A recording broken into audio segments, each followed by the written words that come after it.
ദേശീയ വാർത്തകളിലേക്ക് വരുമ്പോൾ കഴിഞ്ഞ കുറേ ദിവസങ്ങളായി അയോധ്യ രാമക്ഷേത്ര പ്രതിഷ്ഠാ ചടങ്ങും അതിനോടനുബന്ധിച്ചുള്ള വാർത്തകളുമാണ് ഏറെ നിറഞ്ഞു നിൽക്കുന്നത്.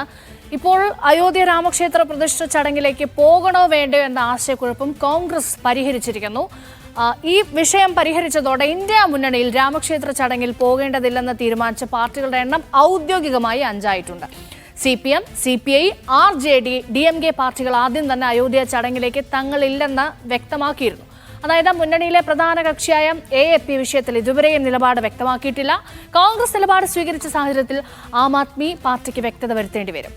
അയോധ്യ വിഷയത്തിൽ ആടി ഉലഞ്ഞു നിന്ന കോൺഗ്രസ് കൃത്യമായി നിലപാടെടുത്തതോടെ മറ്റ് പാർട്ടികൾക്ക് പോകുമോ ഇല്ലയോ എന്ന് വ്യക്തമായി തന്നെ പറയേണ്ടി വരും.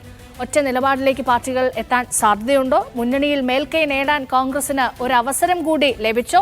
ഇന്ത്യ മുന്നണി ഈ വിഷയത്തെ ഒരുമിച്ച് എങ്ങനെ കൈകാര്യം ചെയ്യുമെന്ന് നമുക്ക് പരിശോധിക്കാം. മാധ്യമപ്രവർത്തകൻ M. പ്രശാന്ത് വിശദീകരിക്കും. കോൺഗ്രസ് പ്രസിഡന്റ് മല്ലികാർജുൻ ഖാർഗെ, മുൻ പ്രസിഡന്റ് സോണിയാഗാന്ധി, അതേപോലെ കോൺഗ്രസിന്റെ ലോക്സഭാ നേതാവ് അധിർ രഞ്ജൻ ചൗധരി എന്നിവരെയാണ് രാമക്ഷേത്രത്തിന്റെ ഉദ്ഘാടന ചടങ്ങിലേക്ക് രാമജന്മഭൂമി ട്രസ്റ്റ് ക്ഷണിച്ചിരുന്നത്. അപ്പോൾ ഈ ക്ഷണം ലഭിച്ചിട്ട് കുറേ ദിവസങ്ങളായെങ്കിലും ഇക്കാര്യത്തിലൊരു തീരുമാനം ഔദ്യോഗികമായി ഇന്നലെ മാത്രമാണ് കോൺഗ്രസിന്റെ ഭാഗത്തുനിന്ന് ഉണ്ടായത്. ആ ക്ഷണം നിരസിക്കുകയാണെന്ന് കോൺഗ്രസ് ഒരു വാർത്താക്കുറിപ്പിലൂടെ അറിയിക്കുകയാണ് ഉണ്ടായത്. അതിൽ കോൺഗ്രസ് പറയുന്ന ഒരു കാര്യം എന്തെന്ന് വെച്ചാൽ BJPയും RSSും അല്ലെങ്കിൽ സംഘപരിവാർ ഈ രാമക്ഷേത്ര ഉദ്ഘാടന ചടങ്ങിനെ പൂർണ്ണമായും രാഷ്ട്രീയവൽക്കരിക്കുകയാണ്. അവരുടെ ഒരു രാഷ്ട്രീയ അജണ്ട പ്രചരിപ്പിക്കുന്നതിനുള്ള ഒരു വേദിയാക്കി ആ ഒരു ഉദ്ഘാടന ചടങ്ങിനെ മാറ്റുകയാണ്. അതുകൊണ്ട് അത്തരമൊരു ചടങ്ങിൻ്റെ ഭാഗമാകാൻ കോൺഗ്രസ് ആഗ്രഹിക്കുന്നില്ല.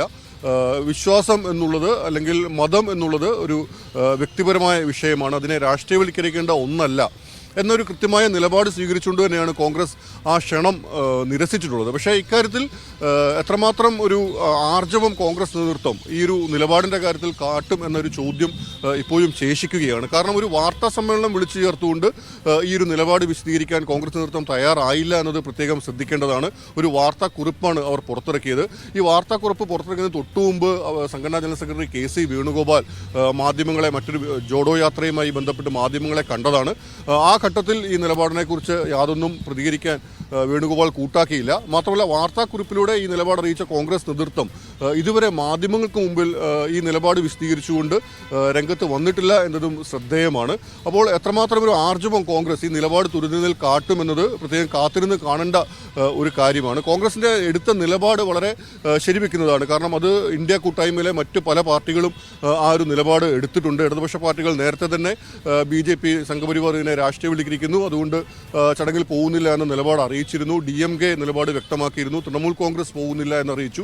സമാജ്വാദി പാർട്ടിയുടെ അഖിലേഷ് യാദവും കഴിഞ്ഞ ദിവസം ഇതൊരു രാഷ്ട്രീയ പരിപാടിയാക്കി BJP മാറ്റുന്നു എന്ന് പറഞ്ഞുകൊണ്ട് പരിപാടിയിലേക്ക് പോകുന്നില്ല എന്ന നിലപാട് സ്വീകരിച്ചു. അപ്പോൾ അതൊരു കൃത്യമായ ഒരു രാഷ്ട്രീയ തന്ത്രം തന്നെയാണ്. സംഘപരിവാറിനെ പ്രതിരോധത്തിലാക്കാൻ പറ്റുന്ന ഒരു രാഷ്ട്രീയ തന്ത്രവുമാണ്. അതായത് ഈ ഒരു ചടങ്ങിനെ, ഈ ഒരു വിശ്വാസവുമായി ബന്ധപ്പെട്ടുള്ള ഈ ഒരു ചടങ്ങിനെ മോഡി സർക്കാരും സംഘപരിവാരും അവരുടെ രാഷ്ട്രീയ അജണ്ടയാക്കി മാറ്റാൻ ശ്രമിക്കുന്നു. അതിനോട് കൂട്ട് നിൽക്കാനാവില്ല എന്നതൊരു ശരിയായ നിലപാട്. രാഷ്ട്രീയ അജണ്ട തിരിച്ചറിഞ്ഞ ഉചിതമായ തീരുമാനം കോൺഗ്രസ് എടുത്തിരിക്കുന്നു. ഇനി മറ്റ് പാർട്ടികൾക്കും നിലപാട് വ്യക്തമാക്കേണ്ടി വരും. ന്യൂസ് ഡീകോഡ് പൂർണ്ണമാവുകയാണ്.